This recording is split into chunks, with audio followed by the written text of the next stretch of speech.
You know, as educators, we've all been there. A student hands in a fantastic project. It looks brilliant on the surface, but you've got that little nagging question, right? Do they really get it? Do they understand the why behind what they did? Or did they just get lucky and follow the instructions really, really well? And that's the million-dollar question, isn't it? How do we actually assess the thinking behind the work? We need a way to get past the polished final product and really understand a student's thought process, their competence, and their ability to stand by their choices. So, how do we do that? Well, that's where something called the Criterion Based Interview, or CBI, comes in. Think of it less like a final exam and more like a structured professional conversation. It's designed specifically to uncover the how and the why behind a student's actions.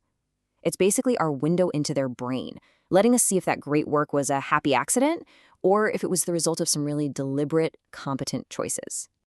All right, to really see how this works in action, let's walk through a simulated CBI. It all kicks off with those first few, absolutely crucial moments of the interview. Okay, first things first, you have to build a foundation of trust. The whole point here isn't to grill the student or put them on the defensive. It's about creating a space where you can have a really open, honest conversation. I mean, think about it. A nervous student is going to give you short, guarded answers. So by welcoming them, making them comfortable, the assessors are doing more than just being nice. They're creating the psychological safety they need to get real, detailed evidence of the student's thinking. It just sets the right tone for the entire thing. The next big thing is transparency. The lead assessor lays out the entire game plan right from the start, so there are no surprises. They explain the whole process. We're going to ask some questions, then you'll step out for a bit while we discuss. Then we'll invite you back in, give you the result, and most importantly, talk through how we got there. This just takes all the guesswork out of it and lets the student relax and focus on the conversation. Okay, so let's get into the heart of it, the core conversation. This is where the assessors are gathering all the evidence they need to make a fair call. Now check out the question on the screen. This is so important. Notice the assessor doesn't ask, did you use quantitative methods? No, they ask, what reasons can you give? That's a classic open-ended CBI question. It's an invitation for the student to justify their choices, to walk the assessors through their thought process, and to connect the dots between what they did and the problem they were trying to solve. Now, as the student is answering, the assessor isn't just pulling follow-up questions out of thin air.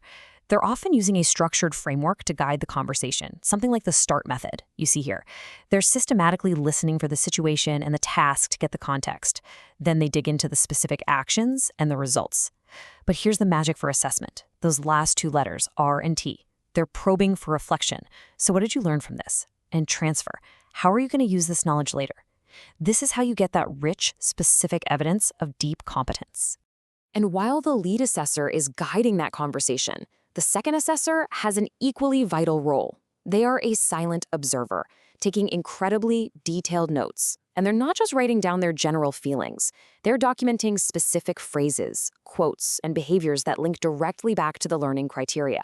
This objective record is going to be absolutely essential in the next phase. All right, the conversation is done. The student has stepped out of the room. Now the assessor's real work begins, turning all those notes and observations into a judgment that's both reliable and valid. And this slide, right here, is why it's called a criterion-based interview. The assessors don't just sit back and ask, so did we like that answer? No way. They go straight to their rubric and they compare the evidence they collected against a very specific, predefined learning outcome, just like this one. Their final decision isn't based on a gut feeling or how charismatic the student was. It's anchored to a clear, measurable standard. That is the bedrock of fair assessment. So what they do is compare notes and they start classifying the evidence. They'll talk about the strengths, wow, they really articulated the link between the problem and their method, but they also pinpoint the areas for improvement, like, they never really talked about other methods they could have used. This whole structured discussion just makes sure they look at the performance from all angles before they land on a final decision. What you're really seeing here is a highly systematic process. Sometimes you'll hear it called the OTCQER method. It's a chain of reasoning that's designed to keep things fair and objective.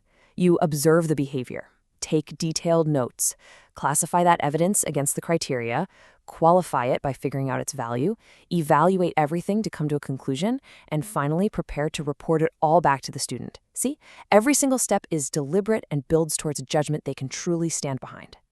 So, after weighing all that evidence against all the criteria in their rubric, they come to an agreement. In this case, here in the Netherlands, we use a 1 to 10 scale, and they've decided the student's performance earned a 7.5. And the great thing is, that's not just a number pulled out of the air.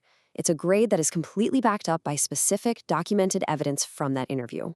All right, it's time for the final, and you could argue the most important part of this whole process. The student is invited back into the room to get their results and their feedback.